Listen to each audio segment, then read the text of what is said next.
네. 방금 소개받은 SK 하이닉스에서 RPA COE 역할을 맡고 있는 윤기혁 테일입니다. 네, 반갑습니다.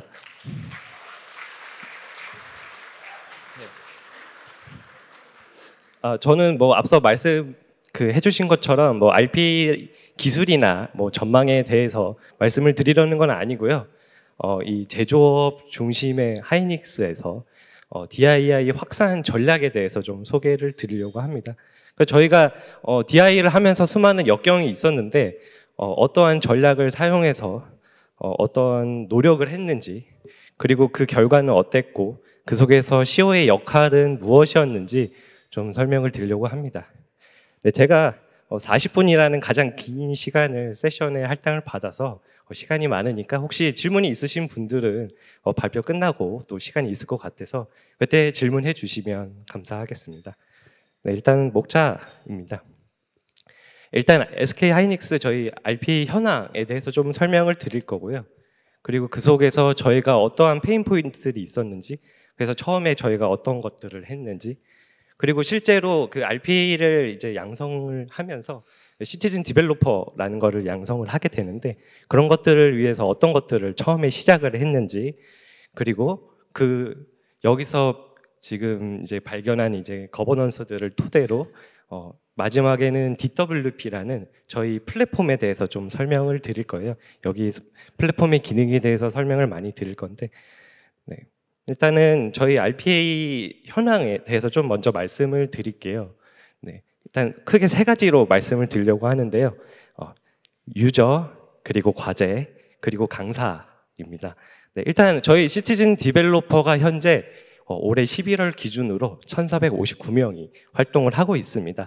네. 이거는 그냥 저희가 산출한 게 아니고 회사 그 사내 HR과 협의를 통해서 실제 그 역량을 인증받고 이것들을 KPI로 활용하실 수 있는 시티즌 디벨로퍼의 숫자고요. 실제 컨트롤룸에서 등록된 유저 수는 한 이거보다 2배 정도 많습니다. 네. 그리고 운영 과제는 지금 현재 350개 정도를 운영을 하고 있고요. 이거 COE에서 이제 하는 과제에 비해서 한 3배 정도 되는 숫자입니다. 네. 저희가 교육 강사진은 18명을 현재 활동을 하고 계십니다. 네. 그리고 그 COE는 한 총 4명 정도 되시고요. 나머지 14분은 각 사업부별로 강사분들이 계셔서 그분들이 담당하시는 협업 엔지니어들을 강의를 하고 있습니다. 저희도 이렇게 처음부터 이게 많다면 많은 숫자고 사실 적다면 적은 숫자인데 왜냐면 하이닉스도 임직원 수가 3만 명 정도 됩니다. 네, 그래서 많다면 적은 숫자지만 제일 중요한 거는 이게 사실은 거의 2020년 이후에 만들어진 숫자고 이게 계속 증가하고 있다는 것입니다. 그래서 저희도 그냥 처음에는 2018년 말에 AA 버전 11을 통해서 그 RPA를 도입을 했어요. 그래서 처음에는 당연히 이제 POC 검증을 위해서 좀 컨벤셔널한 RPA 영역인 재무, 구매, HR, 네, 어느 회사나 있는 이런 것들을 위주로 POC를 진행을 했고요. 그 다음 해부터 이제 코어 부문이라고 할 수 있는 엔지니어 베이스인 제조, 그리고 R&D, 그리고 저희 패키지의 테스트, 이런 부문으로 이제 확산 적용을 했습니다. 네, 확산 적용을 하면서 개발 방법론이라든가 아니면 저희 거버넌스에 대한 좀 고민을 이제 하기 시작했고요. 그리고 코어 부문으로 확대하다 보니까 아무래도 수요가 많아질 수밖에 없죠. 네, 그래서 DIY에 대한 고민도 이때 시작이 됐습니다. 그리고 2020년에는 사실은 A360이 나왔어요. 물론 2019년에 나왔지만 실제로 프로덕으로 쓸 수 있다고 생각한 건 2020년부터 저희가 A360으로 전환이 되면서 저희가 포탈도 2021년에 구축을 하면서 결국 A360으로 전환되고 저희가 물론 퍼블릭 클라우드를 사용하지 못하지만 사스 기반 서비스라는 거는 결국 DI 사용성이 좀 비약적으로 올라가는 거거든요. 그래서 앞으로 설명드릴 DWP나 아니면은 A360으로의 전환을 통해서 지금 보시는 것처럼 숫자가 한 3배 정도 차이 나는 현재 상황입니다. 네. 그러니까 저희가 사실 RPDI를 시작한 이유는 결국은 비용에 대한 문제가 가장 커요. 그래서 개발 비용, 운영 비용 계속 증가하고 뭐 이거는 아까도 발표를 많이 해주셨죠. 네.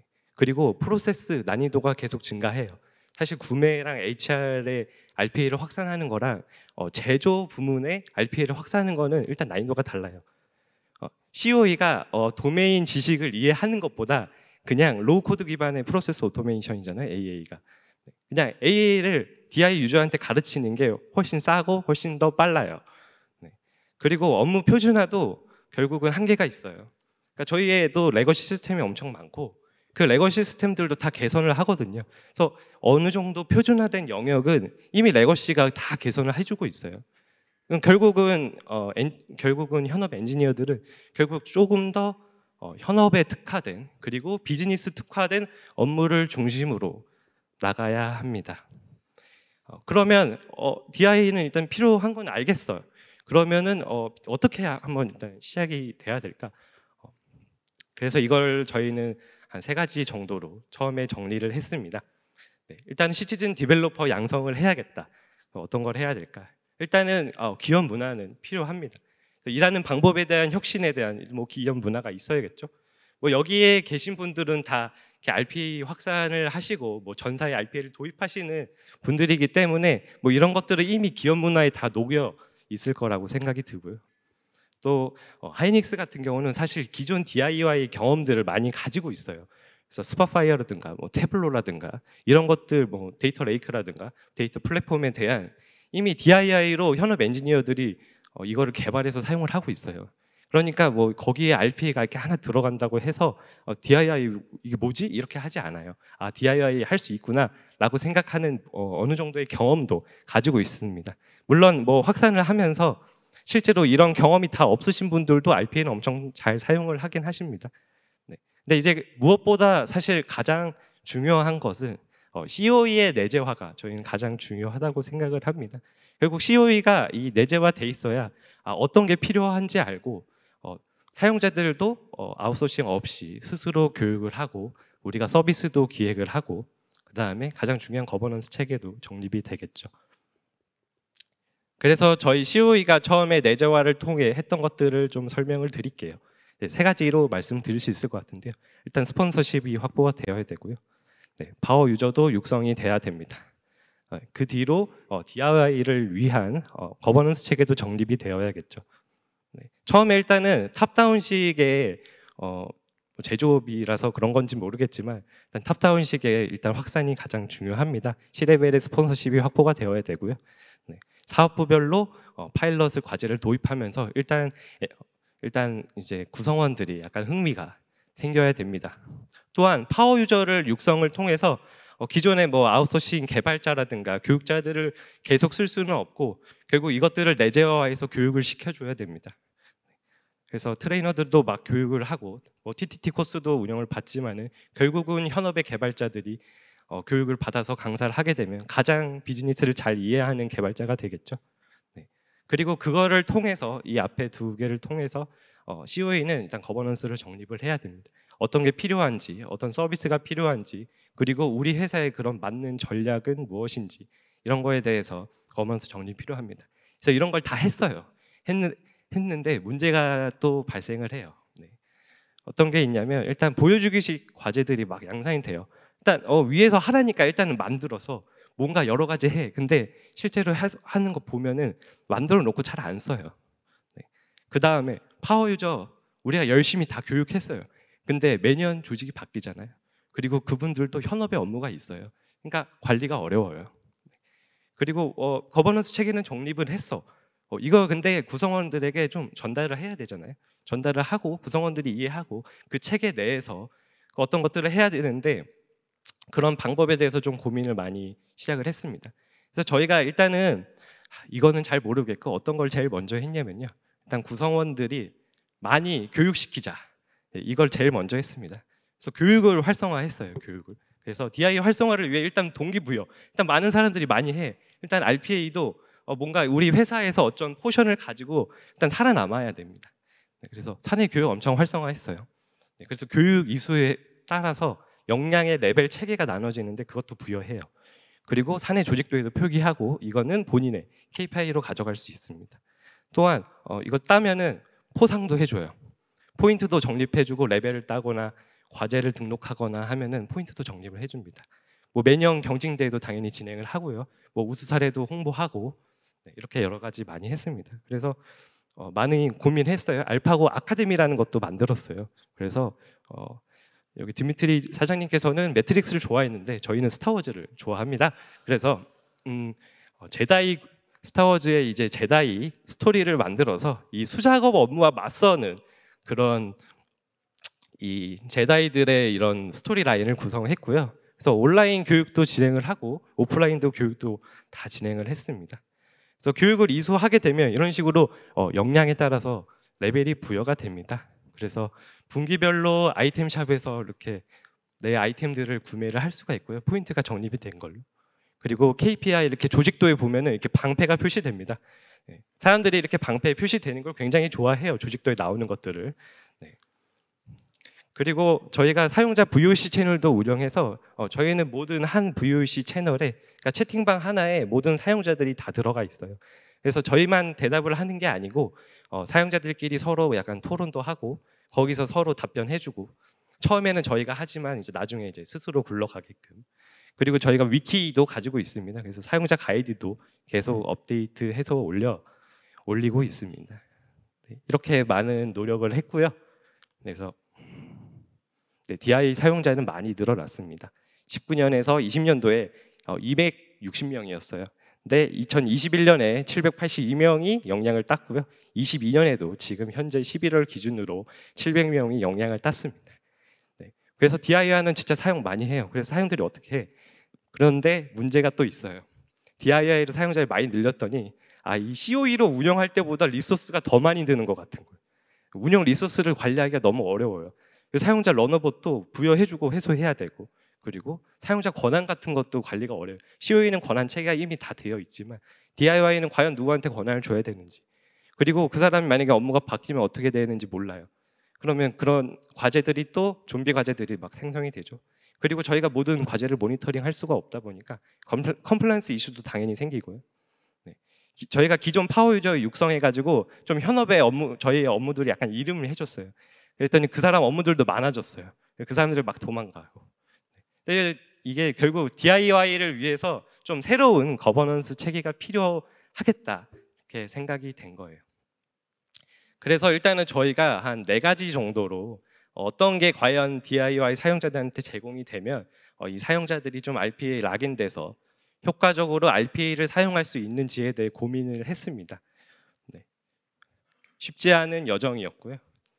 그래서 처음에 일단은 개발을 좀 쉽게 하자. 그리고 개발을 좀 표준화해서 사람들이 좀 쉽게 개발할 수 있도록 하자가 첫 번째였습니다. 일단 RPA 들어오면 사람들이 뭐 다른 걸 하는 건 아니고 과제 개발부터 시작하거든요. DIY 유저들은. 그래서 개발을 어떻게 하면 최대한 쉽게 할 것이냐. 그리고 그 개발된 과제들이 어떻게 보면 우리의 체계 내에서 제대로 관리가 돼야겠죠. 그래서 과제 관리에 대한 내용입니다. 그래서 과제까지 이제 개발을 하고 과제까지는 잘 관리했어. 그다음에 그러면 이제 운영을 잘해야겠죠. 항상 말씀들 하시지만 RPA는 개발보다 운영이 중요해 이렇게 말하잖아요. 그래서 운영도 안정화해야 합니다. 그리고 이 모든 것을 기록을 해서 DB화해서 뭔가 성과관리 체계를 만들자. 결국 회사에서 가장 중요한 건 내가 연말에 고가를 얼마나 받느냐. 그리고 RPA로 KPI로 얼마큼 내가 가져갔냐. 이게 없으면 RPA는 계속 지속될 수가 없습니다.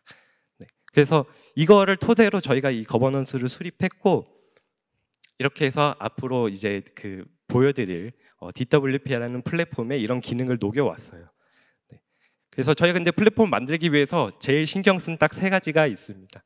그래서 더 쉽게 개발할 수 있고 더 편리하게 과제를 관리하고 그 다음엔 안정적으로 운영하고 이 3가지 키워드를 가지고 저희가 플랫폼을 구축했고요. 그래서 이제 이 플랫폼 기능을 뭐 하나씩 조금 말씀을 드릴 건데 좀 먼저 종합적으로 말씀드리자면 일단 저희가 하이닉스 프레임워크라는 거를 개발을 했습니다. 그래서 이 프레임워크 내에서 개발을 표준화가 전부 되어 있고요. 사용자들이 굉장히 쉽게 사용을 하실 수가 있습니다. 그리고 이 프레임워크 내에서는 라이브러리도 전부 그러니까 공통 모듈이라고 하죠. 그 모듈들도 전부 제공을 하고 있고요. 그리고 이 모든 체계가 한 가지 프로세스, 과제 등록부터 시작된 하나의 과제 단위로 관리가 됩니다. 그래서 과제 라이프 사이클이 관리가 되고요. 그다음에 이렇게 개발된 과제들이 운영할 때 문제가 있는 경우 아니면은 다른 이슈가 있는 경우 저희가 약간 페일 세이프 장치 같은 거를 도입을 해서 운영도 안정화를 시켰습니다. 그리고 지금까지 이렇게 개발부터 운영까지의 모든 그 성과에 대해서 이거를 DB화해서 성과를 피드백 해드립니다. 그러면은 일단은 하나씩 좀 설명을 드리도록 할게요. 먼저 더 쉽게 일단 개발을 할 수 있어야겠죠. 그래서 하이닉스 프레임워크는 어떤 걸 하냐면 DIY 사용자들이 가장 귀찮아하고 가장 어려워하는 것들을 대신 해줘요. 그래서 뭐 디버깅이라든가 DIY 사용자들 디버깅 이런 거 안 씁니다. 에러 핸들링 이런 거 안 사용해요. 네, 이런 것들 대신 하이닉스 프레임워크에 들어가 있고요. 사용자들은 그냥 개발하면 됩니다. 그리고 대용량 업무에 대한 분산 처리도 가능하고요. 그리고 공통 라이브러리도 저희가 제공을 하고요. 그리고 하이닉스 프레임워크 내에서 개발을 하게 되면은 본인의 모든 과제들이 DB화돼서 KPI로 나중에 피드백을 받을 수가 있습니다. 그래서 저희가 플랫폼 이따 설명드릴 거지만 플랫폼에 신규 과제를 등록하는 순간 과제 작업 폴더에 하이닉스 프레임워크가 자동으로 생성이 돼요. 그래서 이거는 개인 과제 단위로 등록이 되고 그래서 DIY 사용자는 프레임워크가 여러 개 생성되긴 하는데 그 중에 태스크 한 개 내에서만 작업을 하면 됩니다. 그런 것들이 이제 진행이 되면 저희가 COE에서 개발한 DI 코드를 사용자들한테 전부 제공하고 있고요. 이것도 전부 프레임워크 내에서 똑같은 형식으로 이루어져 있기 때문에 사용자들이 쉽게 사용할 수 있어요. 그래서 현재 60개가 넘는 레거시에 대한 이런 라이브러리를 제공하고 있고 결국 사용자들이 어떻게 하면 좀 쉽게 개발할 수 있을까에 대한 고민이겠죠. 그리고 에러가 발생하면 저희 사내 메신저로 알림이 자동으로 갑니다. 그리고 로그라든가 스크린샷 이런 것도 바로 보내드리고요. 그리고 뭐 짭 성공이라든가 그리고 과제 등록이라든가 이런 것들은 따로 만들지 않아도 프레임워크 내에서 자동으로 KPI가 기록이 됩니다. 그래서 저희가 개발부터 운영까지 관리되는 프레임워크를 만들었고요. 데브옵스 체계를 적용했다고 말씀드릴 수 있을 것 같습니다. 그래서 일단은 여기서 개발 표준화에 대한 얘기는 말씀드렸는데요. 그 다음에는 일단은 개발은 했는데 그러면 이제 과제 관리를 어떻게 더 편리하게 만들었는지 좀 설명을 드리려고 합니다. 저희의 모든 프로세스는 과제 등록부터 시작돼 가지고 과제 단위로 모든 게 관리가 됩니다. 그래서 COE는 거기 그 과제 등록부터 운영까지 사실은 관여하는 곳이 없고 오너십은 전부 그 과제를 등록한 업무 담당 구성원에게 있습니다. 그래서 업무 담당 구성원은 뭐 과제를 공유한다거나 과제를 운영한다거나 뭐 이거에 대한 성과라든가 그리고 이 과제에 대한 온전한 자기의 권한을 갖고 있고요. 이것들은 과제 공유라는 걸 통해서 쉽게 다른 사람이 공유해 줄 수 있어요. 그래서 과제 공유를 승인만 받으면 원클릭으로 자기가 과제를 다인의 코드를 똑같이 사용하실 수가 있습니다. 그것도 물론 프레임워크 내에서 작동하겠죠. 그리고 DIY 과제는 업무가 바뀌더라도 다른 사람에게 이관하는 기능이 있어서 DIY 과제를 좀 영속적으로 계속 운영을 할 수 있는 기틀을 마련하고 있습니다. 그래서 포탈 화면 잠깐 살짝 보여드리면 이런 식으로 최대한 UI, UX를 고려해서 포털을 만들었고 이 과제를 등록을 하게 되면 공유 과제를 만약에 적용하게 되면 바로 타인의 코드를 재사용해서 바로 똑같이 활용을 하실 수가 있습니다. 그래서 프로세스 정보에 대한 것도 등록부터 개발, 테스트, 운영까지 한 곳에서 전부 관리가 가능하고요. 그래서 뭐 테스트에 대한 이력 이런 것도 관리가 되고 운영 배포를 하더라도 운영 배포 이력에 대해서도 포털에서 전부 확인을 하실 수가 있습니다. 그래서 운영 환경에 배포하면 이렇게 이력이 나오고요. 스케줄도 포털에서 직접 작성하시면 돼요. 그래서 포털에서 만약에 스케줄이 작성된 태스크 봇들이 실행될 때마다 이 태스크 봇의 성공 여부와 그리고 모니터링 실시간으로 하실 수 있고요. 그다음에 리플레이 기능도 제공해서 내 태스크 봇이 제대로 돌아갔는지 확인하실 수 있습니다. 물론 로깅 기능도 확인해서 어떤 로그가 찍혔는지도 포털에서 쉽게 활용 가능하죠. 이렇게 저희가 지금 개발을 최대한 쉽게 하고 과제 관리를 이 포털 속에서 어떻게 하면 편리하게 할 수 있을까에 대해서 좀 알아봤어요. 그래갖고 일단은 이제 DIY 유저들이 과제는 쉽게 개발을 하고 쉽게 과제까지는 다 만들어서 다 사용을 하고 있습니다. 네, 그래서 근데 DIY 과제가 그러면 이제 많이 늘어나겠죠. 늘어나다 보면은 결국은 운영에 대한 이슈가 생기기 마련이에요. 그래서 저희는 어떻게 하면 더 안정적으로 운영할까에 대해서 많이 고민을 했어요.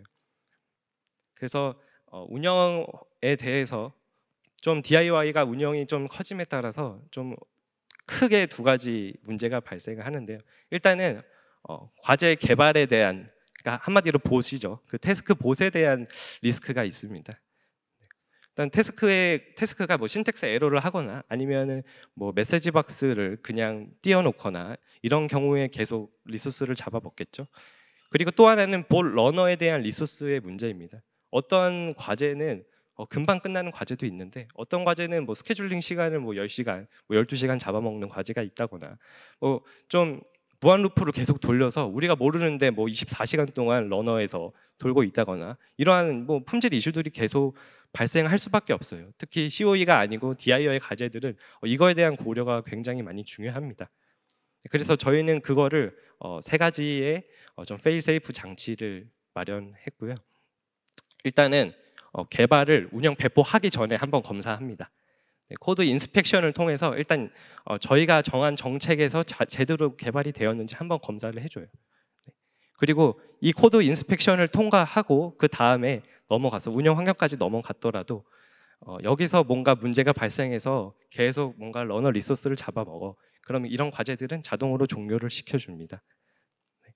그리고 일단은 이런 과제가 계속 있는 경우에도 좀 조직별로 좀 디바이스 풀을, 사업부별로 디바이스 풀을 아예 분리를 시켰습니다.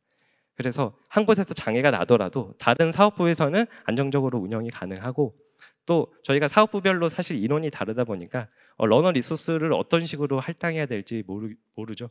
그래서 그런 것들을 계속 모니터링해서 사용자가 많은 그룹에서는 더 많은 봇 리소스를 할당하고 없는 곳에서는 조금만 할당하고 이렇게 지금 진행을 하고 있습니다. 그래서 한 가지씩 뭐 간단하게 설명을 드리려고 하는데요. 네, 운영 배포 전 코드 인스펙션은 일단은 저희 그 포털에서 운영 배포를 하게 되면은 이 파일이 자동으로 코드를 검사를 하는 로직이 있습니다. 그래서 코드를 자동으로 검사를 해서 저희가 이제 룰에 따라서 어떤 신텍스 에러가 났거나 아니면 프레임워크를 준수하지 않았거나 혹은 저희 이제 생산 관련 시스템에 뭐 DB에 접근하거나 아니면 뭐 MES를 변경하거나, 특히 제조업에서는 이런 이슈들이 굉장히 RPA의 이제 컴플라이언스에 굉장히 중요한 이슈가 있는데 그런 것들을 미리 배포하기 전에 검사를 하는 로직이 있고요. 네. 또한 만약에 그 DI 개발자들이 좀 과제를 계속 변경을 하게 되면은 저희가 뭔가 경고를 하는 그런 기능도 가지고 있습니다. 이렇게 일단은 개발하기 전에 한번 사용자들이 뭔가 이게 운영을 할 수 있는지, 이게 운영을 해도 되는 과제인지에 대한 최소의 안전장치라고 생각을 하시면 될 것 같고요. 두 번째로는 많이 이제 평균 시간을 저희가 계산을 하고 있습니다. 모든 태스크에 대한 활동들은 저희가 다 기록을 하고 관리를 하고 있어요. 그래서 평균 시간보다 일정 이상 지난 과제들은 저희가 강제로 다 킬을 해버립니다. 코드 인스펙션을 통과했더라도 여기서 한 번 더 페일 세이프를 하는 거죠. 네, 그래서 스케줄 시간이 너무 오래 걸린다. 그러면 스케줄 시간을 조정할 때 통보를 하기도 하고요. 또 마지막으로는 조직별로 디바이스 풀을 다르게 운영을 하고 있습니다. 이렇게 되면은 특히 이제 그룹별로 얼만큼 유틸라이제이션, 즉 가동률을 얼만큼 가지고 있는지도 모니터링을 하고 있어요. 그래서 어떠한 그룹이 제일 잘 쓰고 있고 어떠한 그룹들이 안 쓰고 있는지 확인해서 안 쓰는 그룹은 봇을 좀 빼서 잘 쓰는 그룹에 줘요. 그리고 뭔가 시간대별로 잘 많이 사용하는 데가 있으면 그렇게 넣으면서 넘겨주고, 네, 이렇게 해서 뭐 장애가 나면 일단은 한 그룹에서만 장애가 나고요. 그리고 봇 리소스를 조금 더 효율적으로 관리할 수 있는 그렇게 디바이스 풀을 나눠서 운영을 하고 있습니다. 지금까지 좀 계속 설명을 드렸는데 일단은 더 쉽게 개발하고 한번 말씀드리면 더 쉽게 개발하고 더 편리하게 과제를 관리하고 그리고 더 안정적으로 운영하는 방법에 대해서 말씀을 드렸어요. 그러면 이제 마지막으로 가장 중요한 성과에 대해서 말씀드릴게요. 결국 아까 말씀드린 것처럼 결국 이 모든 게 본인이 KPI에 연결돼 있어야 DIY 유저들도 RPA 과제를 계속 개발하고 이것들이 뭔가 더 확산해 나갈 수가 있습니다. 그래서 저희가 일단은 KPI를 어떻게 나눴냐면 투입부터 결과까지 4단계로 나눠서 각각의 항목에 대해서 일단 KPI를 산출을 했습니다. 그래서 이거를 전부 대시보드로 구성을 했고요. 사용자들은 편하게 포탈에서 대시보드를 태블로로 개발했는데 태블로로 보실 수가 있습니다. 그래서 어떻게 뭐 일단 COE 관점에서 뭐 얼마나 리소스가 투입됐는지, 뭐 라이센스 현황이라든가 보세 현황이라든가 이런 것들이 관리가 되고요. 그리고 과제의 이 과정에서 과제가 등록되고 이 과제가 얼만큼 개발하는 데까지 시간이 걸렸는지, 그리고 개발 완료된 과제는 몇 건이나 있는지, 그리고 그런 성공한 짭 건수가 몇 건이나 있는지 이런 것들이 전부 KPI로 관리가 되고요. 특히 이제 마지막으로 우리 포털에 대한 운영의 만족도도 관리를 하고 실제로 이 과제로 인해서 우리가 예측한 ROI 말고 실제로 이 ROI가 어떻게 되었는지도 관리를 하고 있습니다. 그래서 COE 관점에서는 이런 것들을 저희가 이제 리소스를 배분하는 관점에서 좀 의사결정하는 데 사용을 하고요. DIY들은 이제 과제 단위로 본인의 성과가 얼만큼 있었는지, 그리고 가장 중요한 그 성과가 다른 사람에 비해 얼만큼 더 있었고 내가 다른 부문보다 얼마나 더 잘했고 못했는지 확인하실 수 있습니다. 그래서 뭐 레벨이라든가 과제 현황이라든가 이런 거 부문별 그리고 기간별로도 확인을 하실 수가 있고요. 뭐 관리자 대시보드도 구성을 해가지고 뭐 라이센스라든가 만족도라든가 이런 거를 저희가 내부적으로 관리하는 데 사용을 하고 있습니다. 네, 이렇게 일단은 포털에 대한 4가지 기능에 대해서는 어느 정도 다 말씀을 드린 것 같아요. 그럼 이제 마지막으로 저희 현재 하이닉스에서 좀 진행하고 있는 것들을 좀 마지막으로 설명드리고 좀 정리하고 이번 발표를 마치려고 합니다. 네, 현재 지금 하이닉스는 사실 처음에 말씀드렸는데 이미 DIY 저희 경험들이 있다고 말씀드렸어요. 그래서 뭐 스팟파이어라든가 아니면 JMP라든가 뭐 데이터 분석 툴이라든가 아니면 데이터 레이크라든가 뭐 지라라든가 여러 가지 레거시들이 있고 사실 이 레거시들에 비하면은 저희 아직 RPA 현황이 그 좀 못 미치는 실정이에요. 근데 이제 이런 속담이 있잖아요. 거인의 어깨에 올라타라. 네, 저희가 이런 산에 이미 많이 자리 잡고 있고 이 부동의 입지를 가진 솔루션들과의 인테그레이션을 진행을 하고 있습니다. 그래서 여기서 많은 사용자들이 사용하고 있잖아요. 태블로 만약에 10,000명이 써요. 네, 그 중에서 우리가 거기 기능 RPA 기능 하나 들어가 있는 거죠. 그러면은 저희가 어느 정도 끌어올 수 있고 저희도 계속 사람들이 사용을 할 수 있겠죠. 그런 것들을 진행하고 있어요. 그래서 좀 RPA 사용성을 어떻게 강화하고 우리가 이 사내 프로그램 속 이 생태계에서 어떻게 하면 자리 잡을 수 있을지 고민을 하고 있습니다. 결국 이게 저는 이렇게 생각해요. 태스크 중심의 오토메이션에서 우리가 E2E라고 하는 프로세스 오토메이션 하잖아요.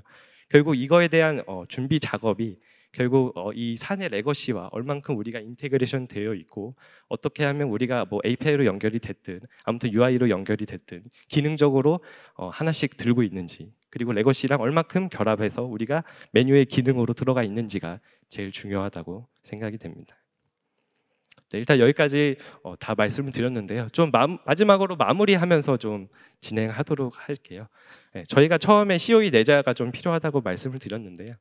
네, 그다음 그다음에 COE 내자화를 통해서 저희가 일단 개발 표준화를 했습니다. 네, 하이닉스 프레임워크를 제공해서 개발을 최대한 쉽게 했고요. 그다음에 더 편리하게 과제 관리할 수 있도록 과제 공유나 업무 이관 기능을 가장 쉽게 만들었습니다. 또한 이렇게 만들어진 과제를 운영 안정화를 통해서 저희 세 가지 기능 말씀드렸어요.